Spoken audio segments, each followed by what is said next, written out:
What's up, everybody? Chewy89 coming at you today, and we got another One Piece chapter review video, and this time we're talking about One Piece chapter 1049. If you guys can't do me a favor, like the video, comment down below, subscribe to the channel, give me your thoughts on this whole entire channel, on this whole entire chapter, and yeah, subscribe to the channel. I will have more One Piece content, and yeah, let's talk about this one, man. This chapter.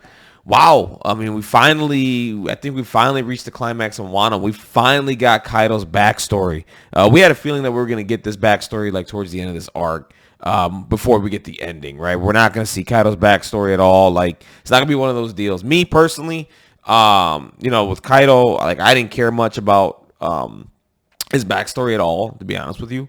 I just thought, hey, whatever, beat him and then just make him be a mystery. You know what I mean? Where he was from, and maybe later on down the line, maybe do a backstory or something like that. But I never wanted a backstory with Kaido, right? Because he's such an interesting character. He's probably the best villain in this story so far. And he's just one of those, like, if they showed it, cool. If they didn't, I wouldn't have cared, right? Because he's just this fucking tyrant. He's just this beast, and that can't be stopped, right? He's just ridiculously strong, just born this way, which we find out in this chapter. So we start off this chapter with Luffy and Kaido clashing, and of course we got Kaido and his flame dragon, and he's trying to basically melt probably Luffy's arm or whatever, and Luffy's coming down with a punch, and you can see his mouth inside you can see his punch inside Kaido's mouth, and what a beautifully drawn thing here. And and of course, Kaido's just trying to tell him, hey, listen, you've come this far, you're not changing, you ain't changing the world or anything like that. And that's what we cut into Kaido's backstory. And we just see Kaido as a 10-year-old, just going around and just basically wrecking shit, right? He's basically like an army. He's on an army. He's a soldier for the Vodka Kingdom, basically, and he's just ridiculous. He's just ridiculously strong, and just winning battles for this country and all that. And we go back about 46 years ago, and this kingdom is basically talking about they have no choice but to wage war and to take money from people, basically, right? It's just like they have to pay the world government this money so that they can stay. It was a thing that happened with Whitebeard's country, right? With Whitebeard's country, they're too poor to pay this money to be a part of the world government and all that stuff. So then this is what they're doing, right? So they're going around and just winning battles and taking money and using that gold to pay the world government, just to pay the celestial tribute, so that way they could stay in line with the world government, that way they're not in trouble or anything like that. So of course Kaido doesn't like this at all. He's like, he doesn't understand why the Celestial Dragon gets to boss him the fuck around, right? He just doesn't understand it. He's like, no, we're this, like, why? You know what I mean? This is so stupid. This is so dumb. Why are we playing a tribute to the Celestial Dragon? And I agree 100% with Kaido at that point. You know what I'm saying? Like, you have me, I'm really strong here. Like, why do we need to pay them? Like, it's ridiculous. It's stupid. You know what I mean? Like, it doesn't make any sense. Like, we're paying this bounty. What do we get in return? Nothing, right? We get to say we're part of the world government, I guess, right? And that's ridiculous, right? It's just stupid. And I agree with Kaido there, 100%, man. And you're fighting all these battles for what reason?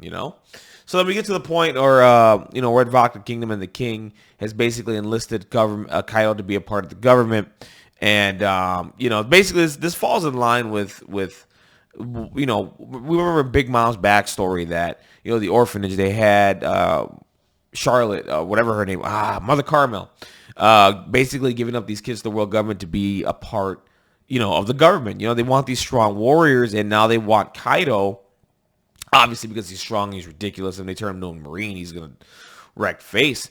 And it just basically makes me think about the strong people that are in the world government. Were they were they drafted this way, right? Were they or did they join voluntarily, right? It makes me think about the admirals and all that stuff.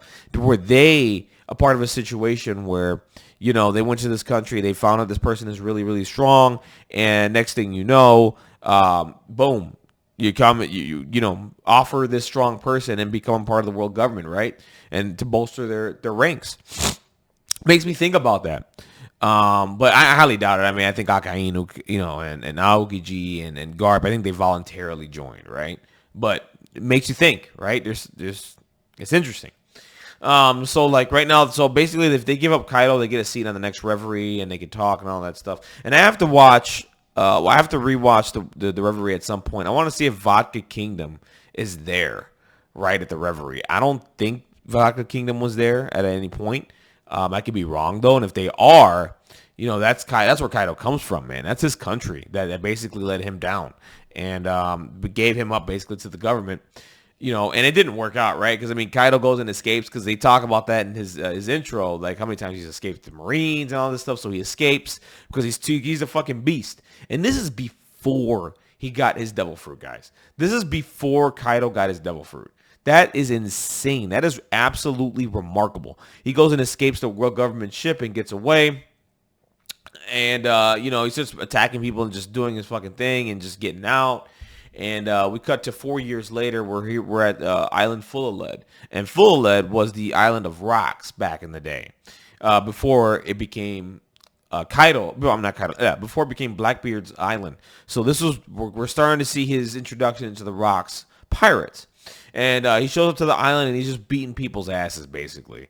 And, you know, there's talking about how strong he is. And just, dude, this Kaido is just such an interesting. He's all about brute strength and fighting. And, dude, he's just such a badass. And that's why he reminds me so much of Toguro, man. Like, I know the difference between Toguro and Kaido right now is that back in the day, you know, Toguro, you know, his dojo got attacked or whatever. And a demon killed, you know, his people that followed him, right? And he wasn't there to protect them. So which led Toguro down that path that he went to. But after that, he just wanted to become stronger. You know what I mean? He built up so much strength and he basically waited for somebody to kill him. In this situation, and we're going to get to this. We're going to get to the end of this flashback. We're going to really dive into it. You know, in this situation, Kaido's like, man, you know, he's just waiting. You know, what we know of Kaido is he's waiting to die. You know what I mean? Like he's waiting for somebody to kill him or be killed or whatever because he's a fucking beast. Like he can't be stopped, basically. So then we find out that Whitebeard was on. It looks like Whitebeard recruited Kaido. He was probably on Full of Lead, and after he did all this stuff, you know, probably Whitebeard was there, talked to him. He says, "Hey, Rocks wants to meet you. You know, what will you do?" Right? So then from there, he meets with Rocks, and this is what Oda, you keep teasing me, man. Like, we haven't seen Rocks at all, right? Like, we're thinking, okay, in this backstory, we're going to get Rocks. We don't. We get mentions of Rocks, okay? And I want to see what was the interaction between Rocks and Kaido, right? Was it a situation where Rocks faced Kaido, right? And, you know, they got into a battle, and then that's how he joined the Rocks Pirates, like Rocks beat him or something like that. You know what I'm saying? Like, I want to see that interaction between Rocks and Kaido. Because, he joined the crew. He apparently respected him a lot that he can contend with him, right? In that silhouette back in the day where he was talking about Luffy, you know, you see that, and you see Shanks, and you see Rocks, and you see Whitebeard, and you see like Odin, right? And he says these are the only people that can contend with me. You know what I'm saying? So I want him at Oda. Like, why couldn't you just give me a little bit of Rocks and Kaido here? But that's all right. I think we'll still get that. We'll find out. And then, you know, the waves hit. You know, Kaido's joined the Rocks Pirates. They're unstoppable. And now from here, somebody now as Kaido's on his ship, somebody opens the door and says, "Hey, listen, we got to go to God Valley." Right. And this is the God Valley incident, right? So I wonder what happened here. I wonder if the God Valley incident happened before Kaido got there, right? Because this is interesting because now you're looking at it. He was reported that, hey, listen, we got to go to God Valley, right? So I'm wondering if the God Valley incident happened before Kaido got there or during, right? Or did Rocks show up there by himself to do whatever he was gonna do to the? I'm pretty sure he went there to kill the fucking Tenryubito. I'm convinced Rocks wanted to wipe them off the fucking face of the earth. I'm convinced of that. So that's really interesting there. So maybe Garp took Rocks down along with Goldie Roger without Kaido being there. And then Big Mom maybe. I mean, I don't know. Like, this is interesting, right? So the God Valley incident happened, and then we cut again because Oda's not showing certain things here, and he's really, really smart about doing this. So he says rocks, rocks fell, right? Rocks went down, and they're on full lead again, and they're talking about all the monsters on their crew. You can't believe they got beaten, and if they heard that Garp did it, now notice that they mentioned Garp, right? We all know Garp and Roger teamed up together to do this, okay? And why? I don't know. Yeah, we just get mention of Garp. We don't get mention of Roger at all, okay? So, and then of course people are saying no way. They bet their infighting did them in. None of them were team players. Now that's interesting. That is an interesting line. Like I love what Oda's saying here. So during that God Valley incident, there's a possibility that when Rocks and them had that battle, that because their egos were too much. Now, granted, we noticed that Kaido probably wasn't there, right? Maybe they were just, when they got there and they teamed up and they started fighting, maybe they just said screw it and just left Rocks on his own there to fend for himself. You know what I'm saying? Rather than team up and do what they need to do. Maybe they all didn't agree with going to God Valley. Right? Maybe they all just didn't agree with it, and they're like, Rocks, you're out of your fucking mind. Like, we're not going to do this. And maybe that infighting caused what they're talking about here when they were going back and forth, because we noticed Kaido wasn't there. Maybe that was what led to Rocks' downfall, which is insane. Right? And it's par for the course because, Whitebeard and Big Mom and Kaido, these are big shots, man. They're the emperors, right? Right now, not right now. I mean, obviously, Whitebeard died, but I mean, Kaido, Big Mom are emperors. They're really fucking strong, and they want things for themselves. You know what I'm saying? Like, this is interesting. Like, and and of course, we get something from Big Mom there. And here's the other thing. So we get a double here from Big Mom. He's like, "Don't screw with me. Where the hell did you go, Kaido?" So. Man, this God Valley incident is getting really interesting. We're getting bits and pieces of the puzzle, okay? And we're getting, and like what Oda's doing here, he's giving us breadcrumbs. He's giving us breadcrumbs to figure out what happened at God Valley, right? So right now what we know is Big Mom was pissed about, he says, where did Kaido go, right? We know Kaido was not on God Valley when he was told about God Valley. Right now we're seeing possibly Big Mom wasn't there because we're cutting to her in full of lead and mentioning Kaido, right? At least I think that's Big Mom. I'm pretty sure that's Big Mom right now in the panel. I don't know, but we're getting bits and pieces. And did Rocks go it alone, right? Or did Rocks talk with his crew and said, "Hey, listen, I want to go to God Valley and do this," and they thought he was crazy and he went it alone? It's possible, right? So it's possible that Garp beat Rocks, but not Rocks while it was fully together, right? He beat Rocks, not the Rocks crew. And that's interesting. But we'll see. We don't have the full picture, right? We got bits and pieces of what happened. So then we get Kaido meeting one of the Kurozumi, the one with the devil fruit that can change left and right or whatever with people. And, this is basically them convincing Kaido to join their cause and to take Wano Kuni, you know what I mean? Basically the whole point of it is like, she understands that Kaido is like the embodiment of like brutality. Like he's a brute.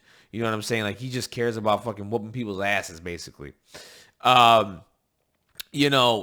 course, Kaido's talking here and he's mentioning that if you study history, humans have always restored brutality to solve the world's problems. Dude, like Kaido's come to an interesting conclusion as a character. Like he's gone through all this bullshit, especially within his country, being a soldier and just being a brute and just whooping people's asses and taking money and all this stuff. So he's basically, he's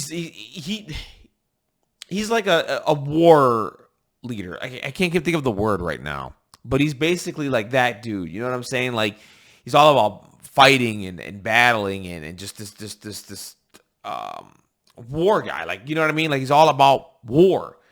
And it's all throughout his life. That's what he's been.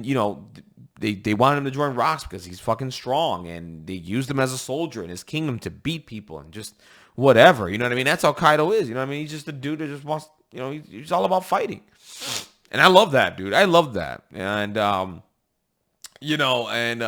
course Kaido mentions that humans are just like any other animal, and he's right. In his point of view, right? He's just like humans are like any other animal, and survival of the fittest is our true nature, and that's all Kaido lives by, dude. He's all about being the best, being the strongest. He is the fittest. You know what I'm saying? Like that's his thing. And throughout all this time, dude, he's been beating people and established himself as an emperor. Like he's that dude. And of course, Kaido agrees to this. From now on, everything will revolve around the four members of the Rocks crew. Weapons shaped to the world we live in, which is interesting. That's an interesting take here. And he was absolutely right about from now on, everything will revolve around the member of Rocks crew. Because what ends up happening in the future, like from this point forward, Kaido becomes an emperor, Big Mom becomes an emperor, Whitebeard becomes an emperor. These are Rocks. They're on Rocks' crew, and they're basically the leaders of the new world at that point. You know what I mean? They're running the show. And that is such a true statement right there. They became the emperors. Like, look up where they went. They started on Rocks' crew. He joined them, and he was a beast. They go out. They branch out. They become emperors. Like, it's fucking ridiculous, man. That's insane. So then from there, we get, of course, we get Kaido talking to Wano Kuni.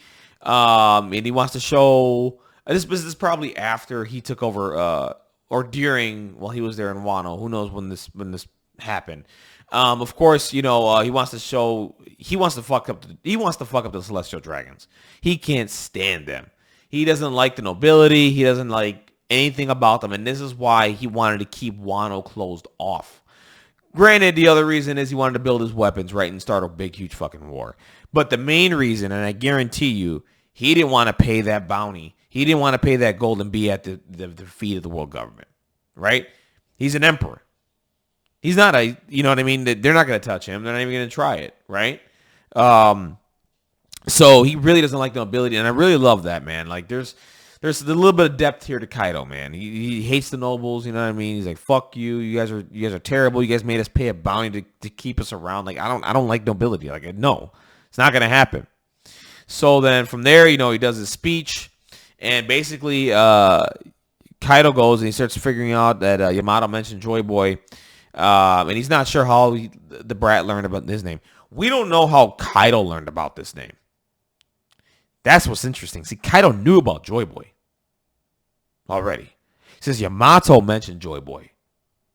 And he says, how does that brat know about his name? Kaido, what do you know, bro?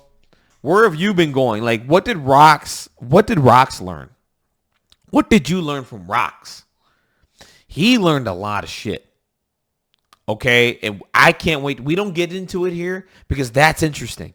I want to see what Kaido knows of Joy Boy and how much Kaido knows of the past and how much he knows about everything about this planet, because he seems to know a lot. Like, that's interesting. Oda did that, like, on purpose. Like, he found out some other way. And it was probably from Rocks. And that is really interesting, right? So then this is where we get to the best part of this whole chapter. Granted, you talk about the backs. This is the best part. Of course, he mentions that Odin apparently wanted Joy Boy to open the border. He wanted to open the border so Joy Boy can come in, 20 years from now, whatever it was. Oh God. Kaido goes and mentions he knows who Joy Boy is, right? And this is really cool. I thought he was going to say something, and we're going to get to this in a second. So then he says he knows who Joy Boy is, right? And of course, King is like, who is it? You know what I mean? And then we come back to the actual battle. The CP0 agent is escaping Onigashima because this is about to fucking collapse. And we get a beautiful shot of basically Kaido and Luffy in the sky, right? And the attack it's clashing, it's doing its thing. And Onigashima is still there. It hasn't moved yet, okay? And of course, Momo's still trying to do it. And he's trying to summon the flame clouds. He's just trying to do everything possible to summon them because this attack's about to hit Onigashima and hit the fucking flower capital, and everything's going to go to hell. It's going to be a giant nuke. And from there, we see the ninja guy or whatever, Raizo, he's basically using the water to clear up the rest of the fire on Onigashima to save everybody, and Jinbei's doing his thing, and everybody's being being transported through water. We see You know, just a lot of characters, right? We see Law, we see, you know, Kinemon, we see Usopp. You know, he's holding on to them as they're being transferred through this water, and the water basically you know, it goes all throughout Onigashima, clears the fire, and the water just goes over the island and hits the ground and all that stuff, right? Which is really interesting there. And then from here, you know, we see Sanji. He's basically saving the girls and all that stuff, and he's wondering where the water came from. And you know, we see Zoro. We get a snippet here of Zoro. He's still knocked out, guys. I'm concerned here. Like, this is concerning. Zoro's still knocked out. Okay, and we see Frankie holding them here. And you know, and he mentions that Sanji's getting washed away. Hey man, be careful. You know, you don't want to get transported off the island. You got to stay on this fucking thing. And I'm really concerned about Zoro, guys. Like, he's still knocked out. He's being held by Frankie there, and it's just, man, it's scary. Like, it's really, really, really, really, really, really, really scary. What is Oda doing with Zoro? And we're probably not going to find out till the end, okay? And then we cut to the treasure room where Hiyori is with Denjiro. And, of course, we see Orochi's severed head there. I'm done with this character. I'm hoping this is the end for him and we never see him again. And, of course, you know, Denjiro's just reminding her, you've endured so much within these past 20 years. Like, I'm proud of you, basically. And she has, man. She had to endure a lot of bullshit for 20 years with Denjiro protecting her. And that closes out that story right there. That is done. And of course, you know, they're saying the island isn't falling. And of course, you know, the flame clouds are gone at this point, because I'm pretty sure this is the sign that Kaido is finished. All his energy is being transported to that attack up there, to that one attack going against Luffy. And from there, you know, the flame clouds are gone, and Momonosuke has to do something right now. If he does not, this is fucked. And we cut to Luffy and Kaido, and then Kaido asks him a question. What kind of world do you wish to make? You know what I mean? Because Kaido is all about creating this world through brute force and brutality. You know what I mean? To basically get the world to submit to him. You know, is what I gather from Kaido. And if, you know, and to find someone that can stop him, basically. And if they do, cool. If they don't, whatever. So then, you know, Momonosuke calls for the flame clouds, and we finally see the flame clouds leaving his body, and he puts the flame cloud around Onigashima, which, okay, we finally got that. And of course, you know, Luffy launches his big attack here, and now this is with Haki, right? Now, here's the thing about this attack. I was hoping that Luffy would open his hand and launch like a Haki blast. Basically, it's Haki, but his fist is closed. So he's still launching a Haki blast, like, right down at Kaido, right?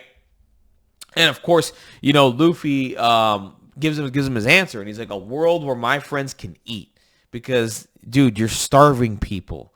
Like, people aren't eating in Wano. Like, you're starving people. You're taking the land away.